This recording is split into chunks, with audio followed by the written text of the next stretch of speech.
പ്രിയമുള്ളവരെ, വചനജ്വാല 1655 ദിനത്തിലേക്ക് പ്രവേശിക്കുന്ന ഇന്ന് മാർച്ച് 13 വെള്ളിയാഴ്ച എല്ലാവർക്കും ഏറ്റവും നല്ല ഒരു സുപ്രഭാതം ആശംസിക്കുന്നു.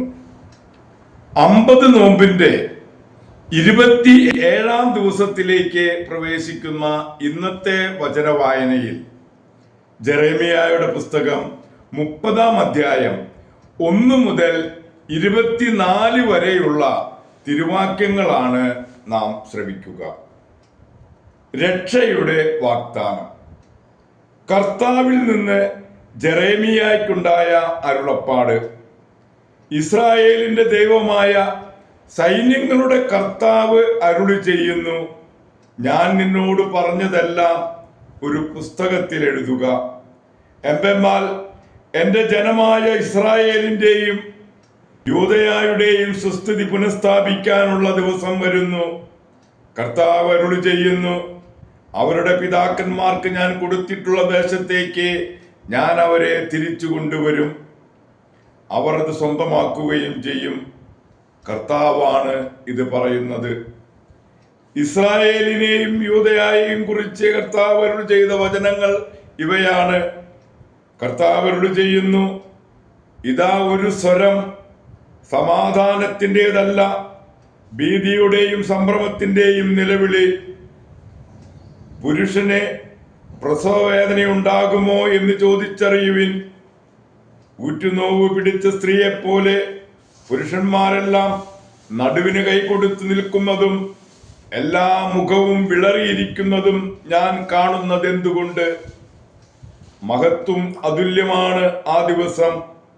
അത് യാക്കോബിനെ അനർത്ഥകാലമാണ്, എങ്കിലും അവൻ രക്ഷപ്പെടും.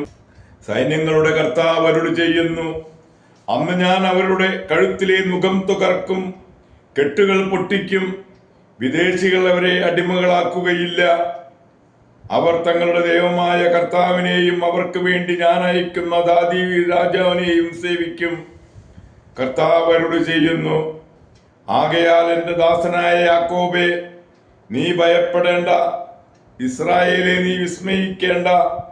നിന്നെ വിദൂര ദേശങ്ങളിൽ നിന്നും നിന്റെ മക്കളെ പ്രവാസത്തിൽ നിന്നും ഞാൻ രക്ഷിക്കും. യാക്കോബ് മടങ്ങി വന്ന് ശാന്തി നുകരും, ആരും അവനെ ഭയപ്പെടുത്തുകയില്ല. നിന്നെ രക്ഷിക്കാൻ നിന്നോടുകൂടെ ഞാനുണ്ട്. കർത്താവ് അരുളി ചെയ്യുന്നു, ആരുടെ ഇടയിൽ നിന്നെ ചിതറിച്ചോ ആ ജനതകളെയെല്ലാം ഞാൻ നിശേഷം നശിപ്പിക്കും. നിന്നെ പൂർണ്ണമായി നശിപ്പിക്കുകയില്ല. നീതിപൂർവം ഞാൻ നിന്നെ ശാസിക്കും, ശിക്ഷിക്കാതെ വിടുകയില്ല. കർത്താവ് അരുളി ചെയ്യുന്നു, സുഖപ്പെടുത്താനാവാത്ത വിധം നിനക്ക് ക്ഷതമേറ്റിരിക്കുന്നു. നിന്റെ മുറിവ് ഗുരുതരമാണ്. നിനക്ക് വേണ്ടി വാദിക്കാൻ ആരുമില്ല. നിന്റെ മുറിവിന് മരുന്നില്ല. നിനക്ക് സൗഖ്യം ലഭിക്കുകയുമില്ല.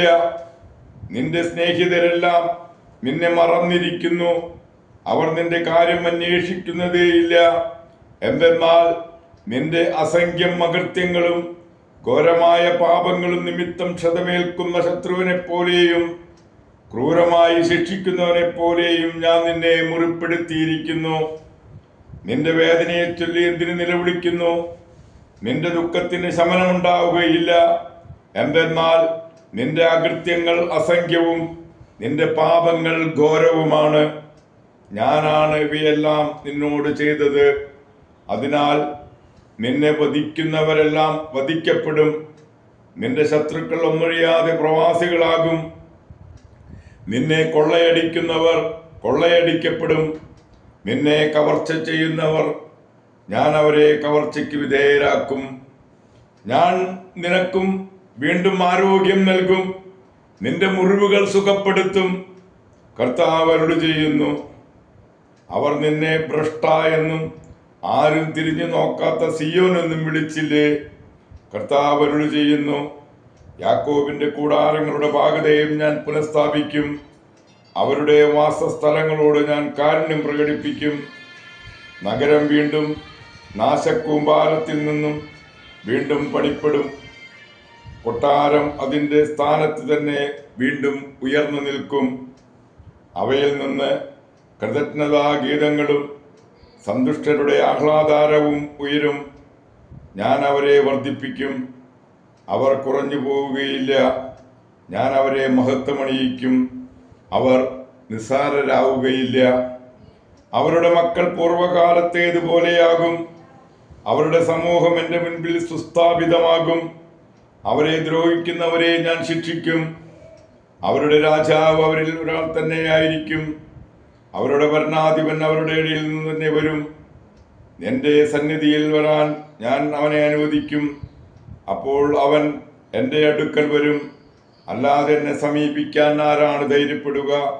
കർത്താവ് അരുളി ചെയ്യുന്നു, നിങ്ങൾ എൻ്റെ ജനവും ഞാൻ നിങ്ങളുടെ ദൈവവുമായിരിക്കും. ഇതാ കർത്താവിൻ്റെ കൊടുങ്കാറ്റ്, ക്രോധം ഉഗ്രമായ ചുഴലിക്കാറ്റായി ദുഷ്ടന്റെ തലയിൽ ആഞ്ഞടിക്കും. തൻ്റെ തീരുമാനങ്ങൾ പൂർണ്ണമായി നിറവേറ്റുന്നതുവരെ കർത്താവിൻ്റെ ഉഗ്രകോപം ശമിക്കുകയില്ല.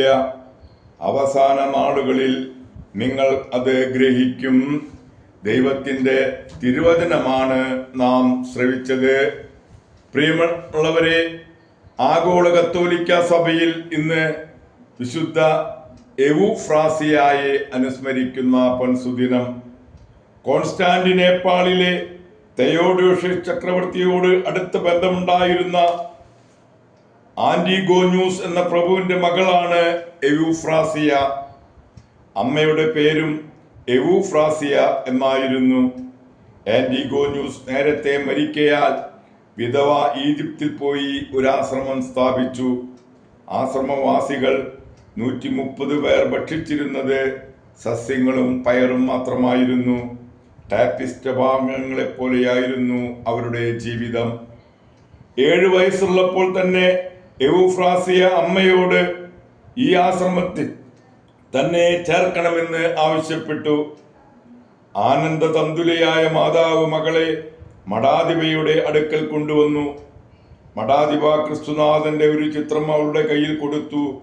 അത് സ്വീകരിച്ച് ചുംബിച്ചുകൊണ്ട് അവൾ പറഞ്ഞു, ഞാൻ എൻ്റെ വ്രതം വഴി ക്രിസ്തുവിന് പ്രതിഷ്ഠിക്കുന്നു. അമ്മ തൻ്റെ മകളെ ക്രിസ്തുനാഥന്റെ തിരുസ്വരൂപത്തിന്റെ മുൻപിലേക്ക് അയച്ചുകൊണ്ട് പറഞ്ഞു, കർത്താവായ യേശുവേ, അങ്ങയുടെ സംരക്ഷണത്തിൽ ഈ കുഞ്ഞിനെ സ്വീകരിക്കുക. അങ്ങയെ മാത്രമേ അവൾ സ്നേഹിക്കുകയും അന്വേഷിക്കുകയും ചെയ്യുന്നുള്ളൂ. അനന്തരം മകളോട് പറഞ്ഞു, ദൈവത്തെ ഭയപ്പെടുക, നിന്റെ സഹോദരിമാരെ ബഹുമാനിക്കുക, എളിമയോടെ സേവിക്കുക. നീ രാജകുടുംബത്തിൽപ്പെട്ടവളാണെന്നോ നീ എന്തായിരുന്നു എന്നോ ചിന്തിക്കേണ്ട. അനന്തരം മകളോട് യാത്ര പറഞ്ഞ് സ്ഥലം വിട്ടു. താമസിയാതെ ആ സ്ത്രീ മരിച്ചു. വിവരങ്ങൾ അറിഞ്ഞ് ചക്രവർത്തി എവുഫ്രാസിയയോട് മടങ്ങി വരാനും ഒരു സെനറ്ററെ വിവാഹം കഴിക്കാനും ഉപദേശിച്ചു. ക്രിസ്തുവിനോട് താൻ നിത്യകന്യകാത്വം വാഗ്ദാനം ചെയ്തു കഴിഞ്ഞിരിക്കുകയാണെന്നും തൻ്റെ സ്വത്ത് ദരിദ്രർക്ക് നൽകാനും തൻ്റെ അടിമകളെയെല്ലാം സ്വതന്ത്രരാക്കാനും തനിക്ക് വേണ്ടി പ്രാർത്ഥിക്കാനും ആവശ്യപ്പെട്ടുകൊണ്ട് എവുഫ്രാസ്യ മറുപടി നൽകി. എവുഫ്രാസ്യ തൻ്റെ സഹോദരിമാർക്ക് എളിമയുടെയും ശാന്തതയുടെയും ഉപവിയുടെയും ഉത്തമ മാതൃകയായിരുന്നു. എന്തെങ്കിലും പരീക്ഷ ഉണ്ടായാൽ ഉടനെ അത് സുപ്പീരിയറിന് വെളിപ്പെടുത്തും. അവൾ എന്തെങ്കിലും എളിയ ഒരു പ്രവൃത്തി പ്രായശ്ചിത്തമായി നിശ്ചയിക്കും. സൂര്യാസ്തമയത്തിന് ശേഷം കുറെ പയറും സസ്യങ്ങളും ഭക്ഷിക്കും. അതായിരുന്നു അവളുടെ ആഹാരം. ഒരിക്കൽ ഒരു ദാസി അവളെ കപടഭക്ത എന്ന് വിളിച്ചപ്പോൾ അവൾ പാതാന്തികത്തിൽ വീണ് മാപ്പപേക്ഷിക്കുകയാണ് ചെയ്തത്. 30-ാം വയസ്സിൽ മരിച്ച് അവൾ തൻ്റെ സ്നേഹനാഥൻ്റെ അടുക്കലെത്തി. പ്രിയമുള്ളവരെ, ഒരു പരീക്ഷയെ ജയിക്കാൻ എവുഫ്രാസിയോട് സുപ്പീരിയർ പറഞ്ഞത് ഒരു കല്ലെടുത്ത് ഒരു സ്ഥലത്ത് നിന്ന് വേറൊരു സ്ഥലത്ത് വെച്ച് തിരികെ യഥാസ്ഥാനത്ത് വയ്ക്കാനാണ്. ഒരിക്കൽ 30 പ്രാവശ്യം അങ്ങനെ ചെയ്തതിന് ശേഷമാണ് പരീക്ഷയെ ജയിച്ചത്. വിശുദ്ധരാകാൻ ആഗ്രഹിക്കുന്ന എത്ര പേർക്ക് ഇങ്ങനെ ചെയ്യാനാകും? പ്രിയമുള്ളവരെ, വിശുദ്ധ എവുഫ്രാസിയായുടെ മാധ്യസ്ഥം യാചിച്ച് ഇന്നത്തെ ഈ നല്ല ദിവസത്തിലേക്ക് നമുക്ക് പ്രവേശിക്കാം.